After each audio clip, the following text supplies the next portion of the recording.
Hello friends, welcome to Nandkishore classes. आज का lecture बहुत ही इंटरेस्टिंग होगा क्योंकि आप क्वेश्चन देखिए।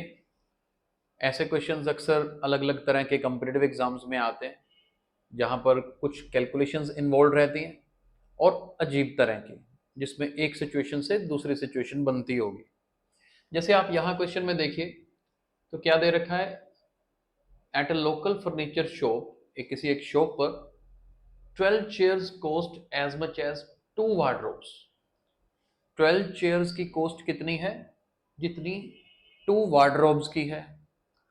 4 tables cost as much as 6 chairs. 4 tables की कॉस्ट कितनी है? जितनी 6 चेयर्स की है। And 8 book cases cost as much as 2 tables. इस तरीके से घुमा घुमा के सिचुएशंस दे रखी हैं और फाइनली हमें क्या निकालना है कि जी बताइए वार्डरोब्स कितने होंगे 128 बुक केसेस के लिए।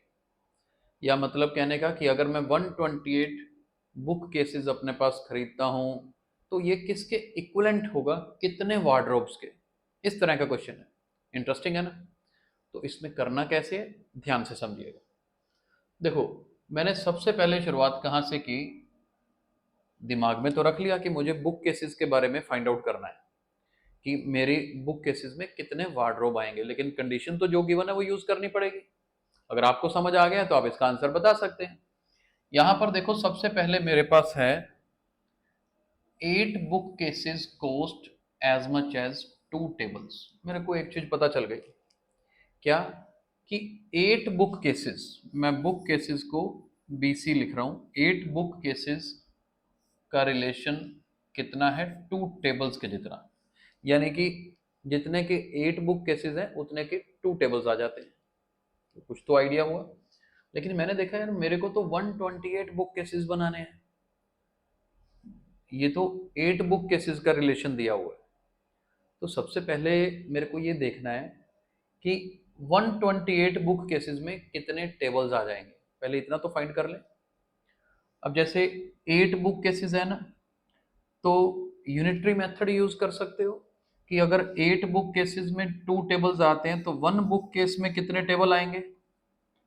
2/8 टेबल्स आएंगे। हाँ, मेरे पास 128 बुक केसेस हैं तो कितने टेबल होंगे? यही जो ऊपर 2/8 1 बुक केस का आया है, इसको 128 से मल्टीप्लाई कर दीजिए। इस तरीके से हम सॉल्व करते हैं। तो अब होगा क्या, 8 से काट दीजिए, 8 1 जार 8, 8 6 जार 48, तो मतलब 32 आया है। यानी कि 128 बुक केसेस के लिए मेरे को 32 टेबल्स चाहिए। चलो, पहला पॉइंट क्लियर हो गया।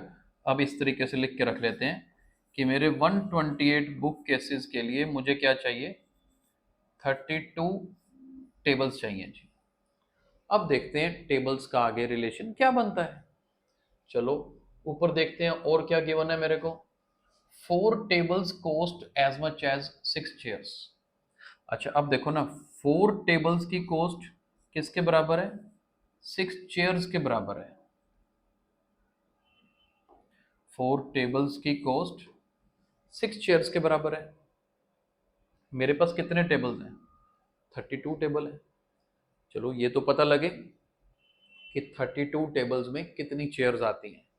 वो आसान है, पता है, सीधा 8 से मल्टीप्लाई करूंगा, मुझे पता है 32 टेबल्स बनेंगे।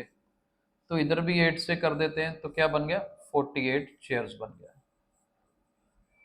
यानी कि 128 बुक केसेस का मतलब है 32 टेबल्स, और 32 टेबल्स का मतलब है 48 चेयर्स।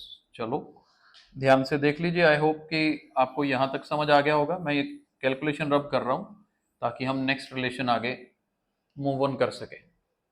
अब हमारे पास 48 चेयर्स हो गई।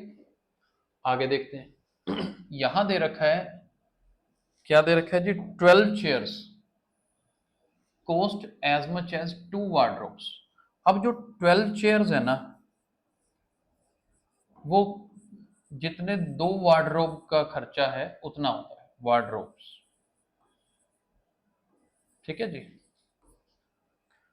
मेरे पास कितनी चेयर्स हैं? 48। कर दो 4 से मल्टीप्लाई। अगर मैं 4 से मल्टीप्लाई करता हूँ तो 48 बनता है ना, 48 चेयर्स बनती हैं, तो इधर भी 4 से मल्टीप्लाई कर दो। तो चलिए जी, ये इतने वार्डरोब्स आ गया, यानी कि इस क्वेश्चन का आंसर 8 होगा। फ्लो दोबारा समझिए, मेरे पास 128 मेरे को चाहिए थे बुक केसेस, उसके लिए मैंने पहले 32 टेबल्स फाइंड किए, 32 टेबल्स में 48 चेयर्स चाहिए, ये फाइंड किया, और 48 चेयर्स में कितने वार्डरोब हैं, 8 वार्डरोब हैं। तो ये सारी चीज़ें इक्वलेंटी तो थी, इसका मतलब 128 बुक केसेस के लिए मेरे को 8 वार्डरोब्स की ज़रूरत है, तो यहाँ पर 8 आंसर आने वाला है। तो देखा आपने किस तरीके से एक सिचुएशन के साथ दूसरा लिंक्ड रहता है, स्टार्टिंग वाले और लास्ट वाले का रिलेशन निकालना होता है। तो आई होप अगर इस तरह का क्वेश्चन आएगा तो आप अटेम्प्ट कर सकेंगे। Thank you so much for watching the video.